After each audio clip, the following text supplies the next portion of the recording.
All right. Hi, everybody. My name is Amy Palmer. I am a science teacher on the coast of Maine, and I want to talk about flipping the science classroom. So I want to say that I loved everything that George Couros had to say, and I was sort of like, yes, yes, yes. But I often feel like it's hard to make happen. But two things I want to point out that he said, because the question is, how do we create opportunities for learners to have the learning driven by their personal interests? And I love that idea. Um, and so Kuros says, as leaders in education, our job is not to control those whom we serve, but to unleash their talent. And that's how I like to think about it.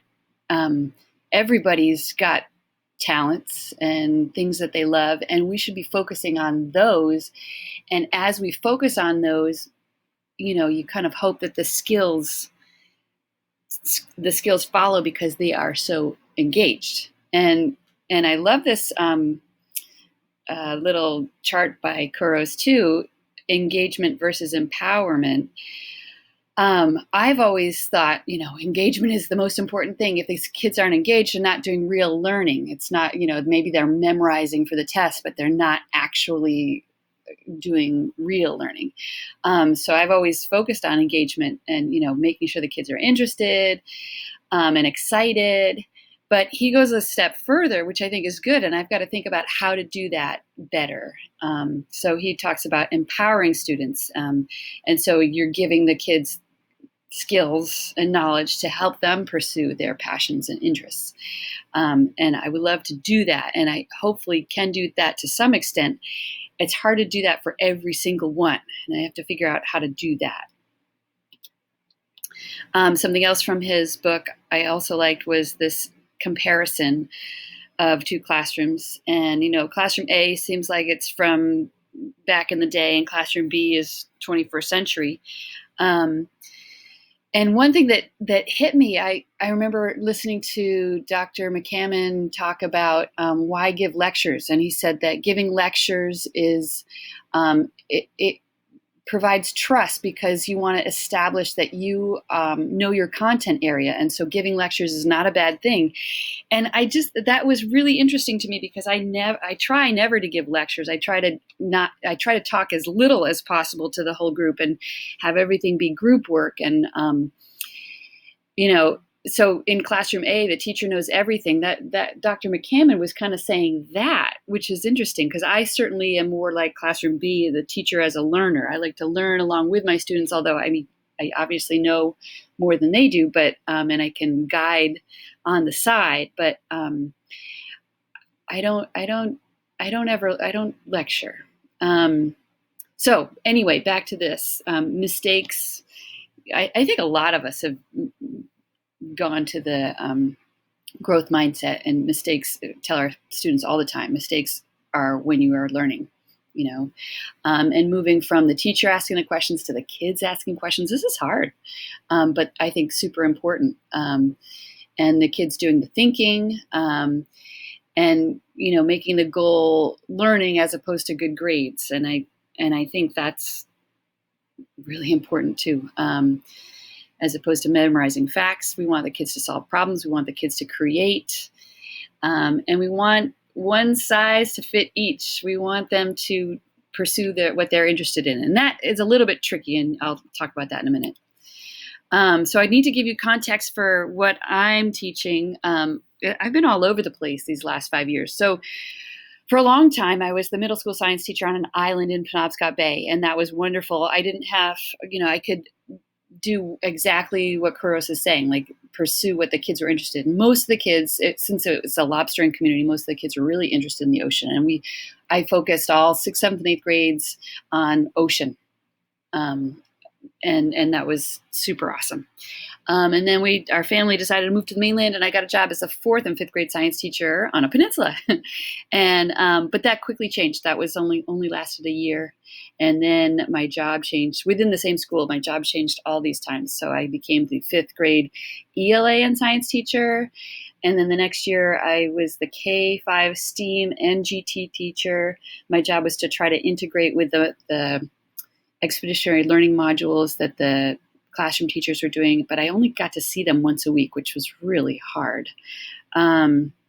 And then the next year, I was K-5 STEAM GT and fifth grade math teacher. That meant really I didn't do a whole lot of GT. But and then next year, I am, at least for trimester 1, it looks like right now, this could change. But right now, it looks like I'll be the 3-5 STEAM teacher, and I'll see the kids probably close to every day because I'm going to be the only special they have. So that's kind of exciting. So I read an article by Wan Ing about the merits and issues in flipping a science classroom. And they're really similar to what Dr. McCammon and, what was her name? Katie Gimber, what they were saying. So the merits are that it's self-directed, self-paced, you can differentiate easier, you have more contact time with the teacher, students and teacher have more contact time, more time for hands-on work in the classroom. The kids are thinking inside and outside the classroom, and there's a connection to parents. And as an elementary teacher, that's really important. But let's see. So last year, meeting once a week, there was never enough time to build background knowledge or debrief our experiments. So this could be really helpful to do some of this stuff at home.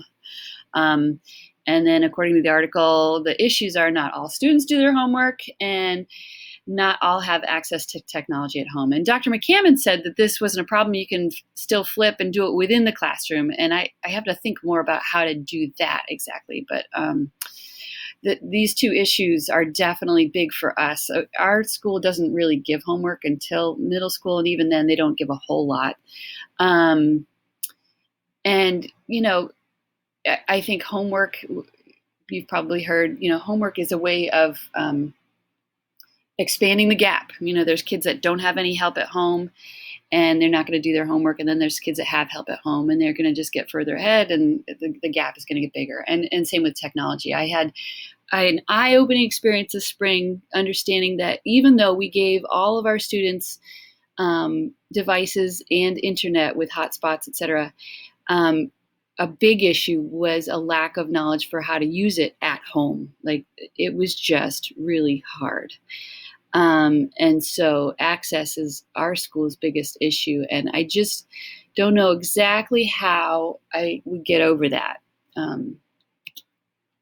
So how do I flip a sensory-based science classroom?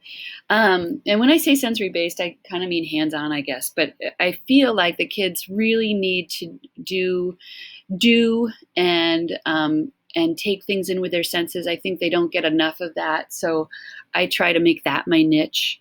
So I was thinking about this. I was playing with Edpuzzle. And it looked pretty cool. I could take a video, and I use a lot of Crash Course Kids videos.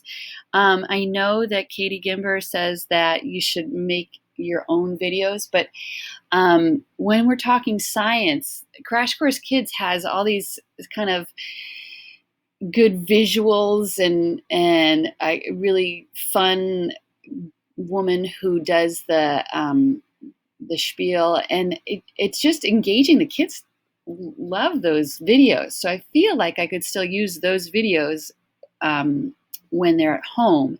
But Edpuzzle allows me to stop the video and have the kids answer questions at intervals. And I think that would be really handy. Also, Dr. McCammon says to train kids how to watch a video, which, I never really thought about that before. I think that's a really good idea because you say watch a video and, they know how to click play, but I think watching a video for educational content is much different. So doing some training there, especially, in class, and then when we go remote, which we probably will, then they'll know how to better watch a video, have a question in mind, or, and I can support that. I can scaffold that with Edpuzzle. And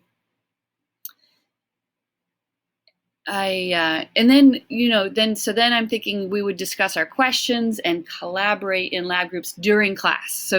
So that important science discussion can happen in class, and the hands-on part with all the stuff and the collaboration. I like to have little lab groups that work together and to answer questions and experiment.